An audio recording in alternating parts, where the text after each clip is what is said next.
ভেনেজুয়েলার president Nicolas Maduro এবং তার স্ত্রীকে তো একেবারে কি কমান্ড স্টাইলে তার প্রাসাদ থেকে, মানে প্রেসিডেন্সিয়াল যে প্রাসাদ সেখান থেকে একেবারে তুলে নিয়ে গেছে শো মেরে, তাই না? এখন তো বিচার আচার করবে। কিন্তু ডোনাল্ড ট্রাম্প কিন্তু এখানেই থেমে থাকে না। এখন এই ডোনাল্ড ট্রাম্প কিন্তু যে মেক্সিকো, কলম্বিয়া এবং কিউবা, এই তিনটা দেশকেও কিন্তু হুমকি দিচ্ছে যে তোমরাও কিন্তু এই আমেরিকার নিরাপত্তার জন্য তোমরাও কিন্তু হুমকি, অতএব আমি কিন্তু তোমাদের বিরুদ্ধেও পদক্ষেপ আমি নিতে পারি। অর্থাৎ এই তিনটা দেশকে এখন এই ডোনাল্ড ট্রাম্প হুমকি দিল, এবং এই হুমকি যে শুধুমাত্র মুখের হুমকি তা তো না। অলরেডি ভেনেজুয়েলাতে ঘটনা ঘটিয়ে ডোনাল্ড ট্রাম্প প্রমাণ করলো যে এটা খালি হুমকি না, মুখের কথা না, যে কোনো মোমেন্টে আমি তোমাদের ওপরেও কিন্তু হামলে পড়তে পারি যদি কথাবার্তা না শোনো। আমেরিকা যদি চায় যে এই আমেরিকা মহাদেশ দুইটা, একটা হলো উত্তর আমেরিকা আর একটা হলো দক্ষিণ আমেরিকা। উত্তর আমেরিকাতে হলো এই মেক্সিকো, তারপরে মার্কিন যুক্তরাষ্ট্র আর হলো কানাডা।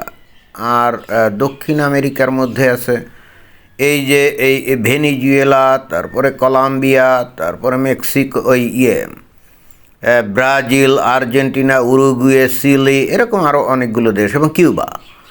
তো এটা হলো দক্ষিণ আমেরিকার অংশ।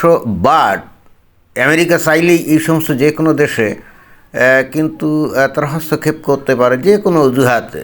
এখন সেটা হতে পারে নিরাপত্তার অজুহাতে, আরও অন্যান্য অজুহাতে হতে পারে, এবং এইটা বস্তুত তারা করতে পারে এমন একটা নীতিতে, যে নীতিটা তারা তৈরি করেছিল আজকে থেকে 200 বছর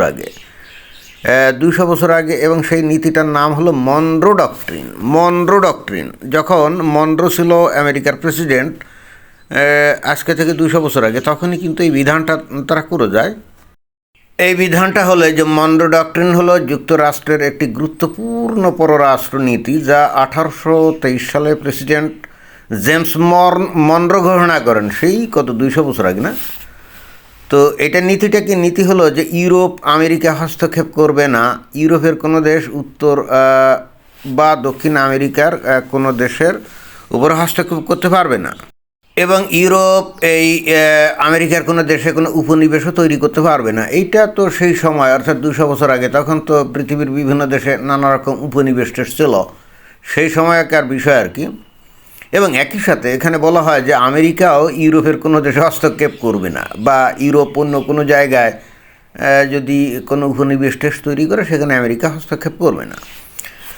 বাট সবচেয়ে ইন্টারেস্টিং এবং গুরুত্বপূর্ণ যে বিষয়টা সেটা হলো এরপরে, সেখানে এই যে গুরুত্বপূর্ণ যে বিষয়টা সেটা হলো যে পশ্চিম গোলার্ধ আমেরিকার প্রভাব ক্ষেত্র, পুরো আমেরিকা মহাদেশ মূলত যুক্তরাষ্ট্রের নিরাপত্তা ও প্রভাবের এলাকা হিসেবে বিবেচিত হবে। এই যে অর্থাৎ পশ্চিম গোলার্ধ মানে কি, এই যে উত্তর আমেরিকা এবং দক্ষিণ আমেরিকা, এই দুইটা মহাদেশের ওপরেই আমেরিকার একচ্ছত্র প্রভাব এবং আধিপত্য থাকবে, এবং এখানে আমেরিকা তার নিজস্ব প্রয়োজনে অর্থ বা তার নিরাপত্তার স্বার্থে যে কোনো দেশে তারা যে কোনো মোমেন্টেই কিন্তু হস্তক্ষেপ করতে পারবে। এই মনরো ডক্ট্রিনের ভিত্তিতেই কিন্তু 1979 সালে এই আমেরিকা কী করছিল, ওই যে পানামা একটা রাষ্ট্র আছে যেটা নাকি দক্ষিণ আমেরিকার, তো সেখানে তখন মানে প্রেসিডেন্ট ছিল কে, ম্যানুয়েল নোরিয়েগা। তো তাকেও এরকম কিন্তু তারা এই কমান্ডো দিয়ে এরকম ধরে নিয়ে এই বিচার করে, এবং তার বিরুদ্ধেও কিন্তু একই অভিযোগ ছিল, যেটা নাকি এখন এই ভেনেজুয়েলার যে প্রেসিডেন্ট নিকোলাস মাদুরোর বিরুদ্ধে যে ধরনের অভিযোগ ছিল না, যে মাদকদ্রব্য পাচার করে, তো পানামার এই প্রেসিডেন্ট নোরিয়েগার বিরুদ্ধেও কিন্তু একই ধরনের অভিযোগ ছিল, এবং তাকে নিয়ে ধরেও কিন্তু বিচার আচার করে। এবং এই মনরো ডক্ট্রিনের ভিত্তিতেই কিন্তু 1960 দশকে যে কঠিন একটা মিসাইল একটা সংকট তৈরি হয়েছিল, যখন মনে করা হচ্ছিল যে কোনো মোমেন্টে হয়তো বিশ্বযুদ্ধ লেগে যেতে পারে, তখন আমেরিকার প্রেসিডেন্ট ছিলেন জন এফ কেনেডি। এবং আমরা তো জানি যে কিউবা একটা সমাজতান্ত্রিক বা কমিউনিস্ট দেশ, এবং আগে যে সোভিয়েত ইউনিয়ন বা রাশিয়া আর কি, সোভিয়েত রাশিয়া, তার সাথে এই কিউবার একটা বিশাল সম্পর্ক ছিল। এই সোভিয়েত ইউনিয়ন কী করছিল, এই কিউবাতে তারা ওই পারমাণবিক মিসাইল তারা মোতায়েন করতে যখন যাচ্ছিল, তখনই কিন্তু এই আমেরিকার প্রেসিডেন্ট জন এফ কেনেডি তখন এই মনরো ডক্ট্রিনের ভিত্তিতে সোভিয়েত ইউনিয়নকে প্রচণ্ড রকম হুঁশিয়ারি দেয় যে তোমরা যদি এখানে এই পারমাণবিক মিসাইল এখানে ডিপ্লয়মেন্ট করো তাহলে আমরা কিন্তু তোমাদের বিরুদ্ধে যুদ্ধ শুরু করে দেবো, ব্যাস। তো তখন কিন্তু একটা পর্যায়ে রাশিয়া কিন্তু আর ওখানে কোনো ওই পারমাণবিক মিসাইল ডিপ্লয়মেন্ট করতে পারে না, ভেঙে যায় ওখান থেকে, পাত্তাড়ি গুটায় আর কি, এবং পৃথিবী তৃতীয় বিশ্বযুদ্ধের হাত থেকে বেঁচে যায়। তো এভাবেই কিন্তু 200 বছর ধরে আমেরিকা অন্তত এই পশ্চিম গোলার্ধের এই দেশগুলোর ওপরে অলওয়েজ তার যখন প্রয়োজন তখন তারা সেই কাজটা করছে। এবং তার সর্বশেষ নজির হলো এই ভেনিজুয়েলার প্রেসিডেন্ট। এখন অনেকে হয়তো বলতে পারে যে এই দেশগুলো তো স্বাধীন এবং সার্বভৌম, আমেরিকা যে কাজটা করছে এটাকে ঠিক হলো। আমি কিন্তু একটা জিনিস প্রায় বলি যে এই পৃথিবীতে হ্যাঁ ওই জাতিসংঘ আছে, এইটা আছে, ওইটা আছে, স্বাধীনতা সার্বভৌমত্বের বিষয়টি সহ অনেক কিছু আছে, বাট এখনও জোরদার মুল্লুক তার। এবং এখনও পৃথিবী কিন্তু সাম্রাজ্যবাদী যে বিধিবিধান বা সাম্রাজ্যবাদী আদর্শের ভিত্তিতেই এই পৃথিবী কিন্তু চলে। এখন বর্তমান পৃথিবীতে আমেরিকা তো মানে একক পরাশক্তি বলা যায়, তাই না? তো এখন তার বিরুদ্ধে গিয়ে আপনি উল্টাপাল্টা কথাবার্তা বলবেন এবং তার বিরুদ্ধে গিয়ে আলতু ফালতু কথা বলবেন আর বলবেন যে আমরা হলাম স্বাধীন এবং সার্বভৌম দেশ, আমরা যা কিছু করতে পারি, যা কিছু বলতে পারি, যা কিছু আমরা চিন্তা করতে পারি, এখানে অন্যের মাথা ব্যথা কেন?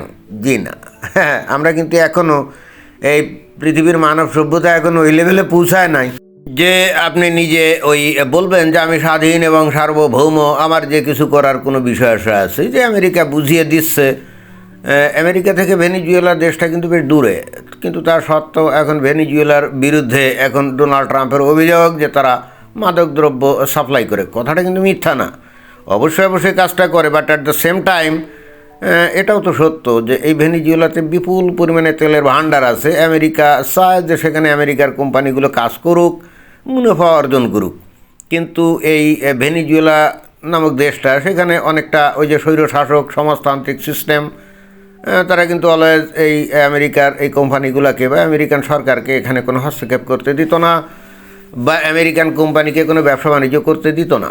এখন এটা তো অবশ্যই ভেনিজুয়েলার যে প্রেসিডেন্ট এটা বিশাল মানে কি অবাধ্যতা করেছে বলে এই ডোনাল্ড ট্রাম্পের কাছে প্রতীয়মান হয়েছে। এখন ইন্টারেস্টিং ব্যাপার কি জানেন? ইন্টারেস্টিং ব্যাপার হলো যে এই ভেনিজুয়েলাতে প্রচুর তেল আছে, এমনকি নাকি সৌদি আরবের থেকেও বেশি তেল আছে, অথচ এই ভেনিজুয়েলার লোকের জীবনমান কিন্তু খুবই খারাপ। এখানে মানুষ খেয়ে না খেয়ে থাকে, মানুষের কাজ নাই, কাম নাই। তো এরকম তো হওয়ার কথা না। শুধুমাত্র গোয়ার্তুমির কারণে এবং শুধুমাত্র একনায়কতান্ত্রিক স্বৈরাচারী শাসনের কারণে এই ভেনিজুয়েলা দেশটা কিন্তু গরিব রয়ে গেছে।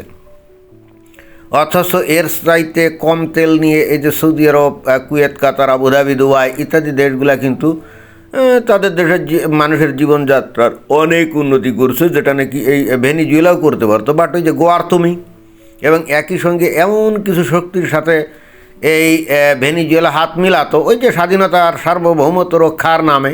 তারা হাত মিলাতো কাদের সাথে? ইরানের সাথে, তারপরে স্বৈরশাসিত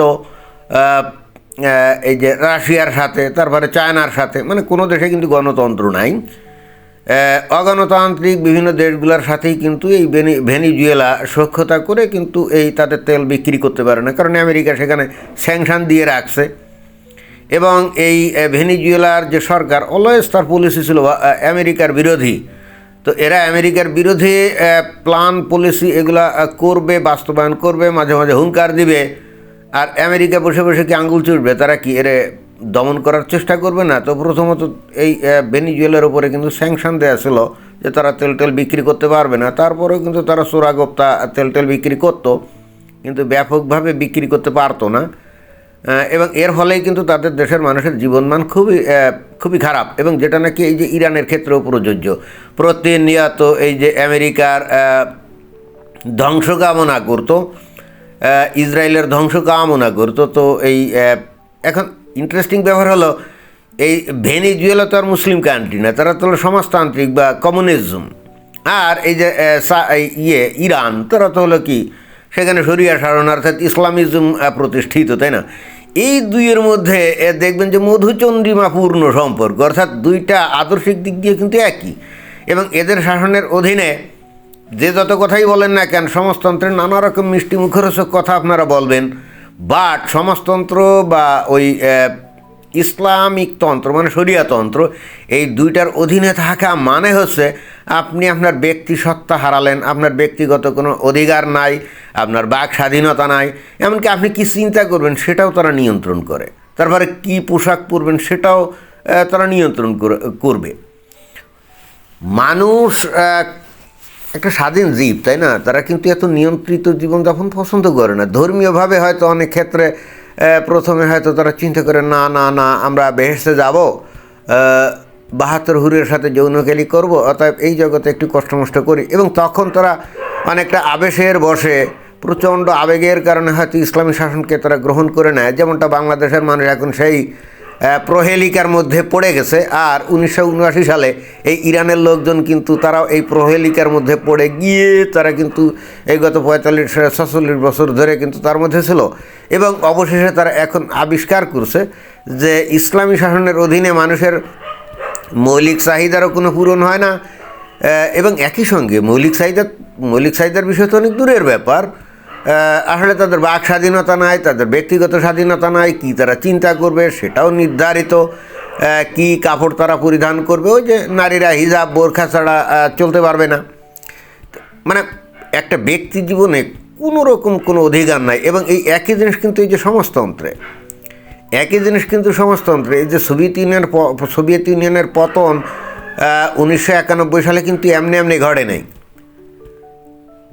কিন্তু ঘটে নাই, কারণ সোভিয়েত ইউনিয়নের মানুষের মধ্যেও কিন্তু এই সমাজতন্ত্র সেখানে চালু ছিল। এবং বর্তমানে এই যে মনে করেন কিউবা অথবা নর্থ কোরিয়া অথবা যে চায়না, এখানে কিন্তু মানুষের কোনো ব্যক্তি স্বাধীনতা নাই, কোনো মানে হিউম্যান রাইটস নাই, এবং তাদের বাক স্বাধীনতা নাই, অর্থাৎ তারা কী চিন্তা করবে না করবে এটাও কিন্তু রাষ্ট্র নির্ধারণ করে দেয়। তো এইটা মানুষ কিন্তু বেশি দিন করে না, টলারেট করতে পারে না। তো এই যে ভেনিজুয়েলার সরকারও কিন্তু একই কর্মকাণ্ড করতো, কিন্তু ইন্টারেস্টিং ব্যাপার হচ্ছে এই কর্মকাণ্ড করে সে আবার তার জনগণের জীবনমান উন্নত করতে পারে না। তাহলে তো তুমি আমার চিন্তা নিয়ন্ত্রণ করবা, আমার ব্যক্তিগত অধিকারকে তুমি নিয়ন্ত্রণ করবা, অথচ আমার পেটে ভাত দেওয়ারও তোমার মুরদ নাই, তখন পাবলিক কেন এটাকে মেনে নিবে বলেন? এবং ঠিক এই কারণে আমরা দেখলাম খুব ইজিলি আমেরিকা এই ভেনেজুয়েলার মধ্যে ঢুকে এই মাদুরোকে কিন্তু তুলে নিয়ে যেতে পারছে, অর্থাৎ ভিতর থেকে সাহায্য পেয়েছে, তাই না? তো যাই হোক, এই একই ঘটনা কিন্তু ইরানেও ঘটতে যাচ্ছে। সেখানেও ইরানের সরকার তারা ইসলাম চালু করে কিন্তু মানুষের পেটে ভাত দিতে পারে নাই, খাদ্য দিতে পারে নাই, আবার অ্যাট দ্য সেম টাইম ইসলামী শাসনের অধীনে যাবতীয় মৌলিক অধিকারগুলো তারা হরণ করছে। তো পাবলিক খেপবে না? ইন্টারেস্টিং ব্যাপার হচ্ছে এগুলো দেখে বাংলাদেশের মানুষ কিন্তু কোনো শিক্ষা নিচ্ছে না। যে জিনিসটা 45-46 বছর আগে এই ইরান গ্রহণ করে তার দেশটাকে ধ্বংস করে ফেলছে, বাংলাদেশের লোকজন কিন্তু স্বেচ্ছায় সেই জিনিস এখন এই 2026 সালে কিন্তু গ্রহণ করতে চায়।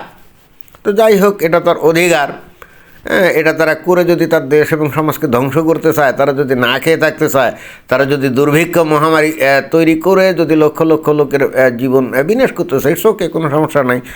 বাট এখন এই ভেনেজুয়েলার পর আমেরিকার প্রেসিডেন্ট ট্রাম্প সে কিন্তু মেক্সিকোকে হুমকি দিচ্ছে, তারপরে কলম্বিয়াকে হুমকি দিচ্ছে, তারপরে কিউবাকে হুমকি দিচ্ছে। কী কারণে? বলছে যে তোমাদের দেশ থেকে আমাদের দেশে ড্রাগ পাচার হয়। কথাটা কিন্তু মিথ্যা না, এই প্রত্যেকটা দেশেই কিন্তু আমেরিকাতে ড্রাগ পাচার করে, এটা কিন্তু সত্য। বিশেষ করে মেক্সিকো এবং কলম্বিয়া তো ফেমাস ফর ড্রাগ ট্রাফিকিং, এবং কলম্বিয়া চালায় মাফিয়ারা, ড্রাগ মাফিয়ারাই চালায়, এবং তাদের মূল বাজার কিন্তু আমেরিকা, এবং এই মেক্সিকোর ওই একই অবস্থা।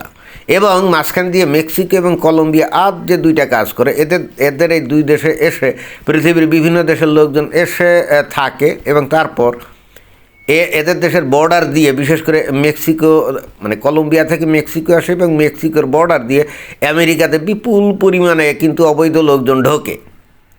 আমেরিকা কিন্তু বহুবার মেক্সিকোকে বলেছে যে তোমরা এটা নিয়ন্ত্রণ করো না, এরা কিন্তু নিয়ন্ত্রণ করে নাই। এবং আপনারা অনেক ভিডিওতে দেখছেন যে মেক্সিকো থেকে দেখবেন যে দলে দলে লোক একেবারে রাস্তা দিয়ে প্রকাশ্যে ওই আমেরিকান বর্ডারে চলে আসছে, তাই না? এবং সেখানে মেক্সিকো সরকার কোনো বাধা, মানে তাদের আইন শৃঙ্খলা বাহিনী কিন্তু কোনো বাধা দেয় না। তো আমেরিকা এটা কাহাতক সহ্য করবে, আর ডোনাল্ড ট্রাম্প তো একেবারেই সহ্য করবে না। তো এইটার মানে কি, মানে এই মেক্সিকো অত্যন্ত সুকৌশলে এবং অত্যন্ত সুকৌশলে কি একেবারে প্রকাশ্যভাবে আমেরিকাকে ধ্বংস করার কর্মকাণ্ডে লিপ্ত না। আপনারা তো ভিডিওতে দেখছেন যে কি বিপুল লোকজন সেখানে আমেরিকার এই যে এই সীমানা অঞ্চলে আসে একেবারে প্রকাশ্যে। তো এটা মেক্সিকোর সরকারের সহযোগিতা ছাড়া এটা কীভাবে সম্ভব? তো এরপরে মেক্সিকো যদি বলে যে আমার দেশে কে কী করবে, তারপরে দল বেঁধে কোথায় যাবে, আমেরিকার সীমান্তে যাবে কি যাবে না, এটা আমার ব্যাপার, আমি একটা স্বাধীন সার্বভৌম দেশ, আমি যা ইচ্ছা খুশি করবো, এতে আমেরিকা আর কি? তাই এই সমস্ত চলে না। তুমি খুব প্ল্যান করে তোমার প্রতিবেশী দেশকে ধ্বংস করার জন্য তুমি পায়তারা চালাইবা, আর তুমি বলবা যে এইটা আমার স্বাধীনতা এবং সার্বভৌমত্বের ব্যাপার না। মস্কারি, এটা মস্কারি। এই কথাটা কেন বললাম? বাংলাদেশের এবং ভারতের ক্ষেত্রেও কিন্তু একই ফর্মুলা প্রযোজ্য, বুঝছেন? বাংলাদেশের মানুষ তো ধর্মীয় জজবায় বলে আমরা ভারতের চোখে চোখ রেখে কথা বলবো, তাই না?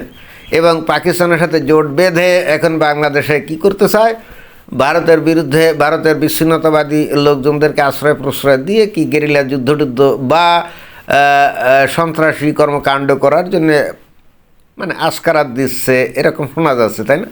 এবং এই ব্যাপারে কোনো কথা হলে বাংলাদেশ বলে এটা আমাদের স্বাধীনতা সার্বভৌমত্বের ব্যাপার। ভাইজান, আমেরিকার এই কর্মকাণ্ড থেকে আপনাদের শিক্ষা নেওয়া উচিত, বুঝছেন? এই বাংলাদেশের পাশে যদি আমেরিকা অথবা মনে করেন যে ইসরায়েল থাকতো, আপনাদের কি অবস্থা হইতো এতদিন, বুঝছেন? ভারত তো অনেক ধৈর্য সহ্য সহকারে টলারেট করে যাচ্ছে, কিন্তু এবং বলছে আমরা চাণক্যের নীতিতে বিশ্বাস করি, আমরা সব কিছু কূটনৈতিকভাবে মোকাবেলা করি। কিন্তু আসলে সব কিছু কূটনীতি দিয়ে মোকাবেলা করা যায় না, সম্ভব না। কারণ আপনি কার সাথে কূটনীতি দিয়ে আপনি মানে সমাধান করবেন? কার সাথে আপনি ভদ্র ব্যবহার করে আপনি সমাধান করবেন? যার সাথে আপনি করতে চান তারা তো ভদ্র ব্যবহারের মূল্য দেয় না, মূল্য জানে না। তো যেমন কুকুর তেমন মুগুর। অনেকেই হয়তো এই যে ভেনিজুয়েলার ঘটনায় আমেরিকার অনেক হয়তো নিন্দামন্দ করছে, কিন্তু আমেরিকা এগুলো পাত্তা দেয় না। ওই যারা নিন্দামন্দ করছে না, এন্ড অফ দ্য ডে তারাও কিন্তু আমেরিকার উপরে নির্ভরশীল, বোঝা গেছে? যাই হোক, পরিশেষে আমাকে বলতেই হচ্ছে এই আমেরিকা এবং ভেনিজুয়েলার ঘটনা থেকে বাংলাদেশ যদি কোনো শিক্ষা নেয় ভালো, আর যদি শিক্ষা না নেয় তাহলে বাংলাদেশের কপালেও কবে কখন কী ঘটনা ঘটে এগুলোর কিন্তু কোনো গ্যারান্টি দেওয়া যায় না। তো এটাই ছিল বক্তব্য। ধন্যবাদ।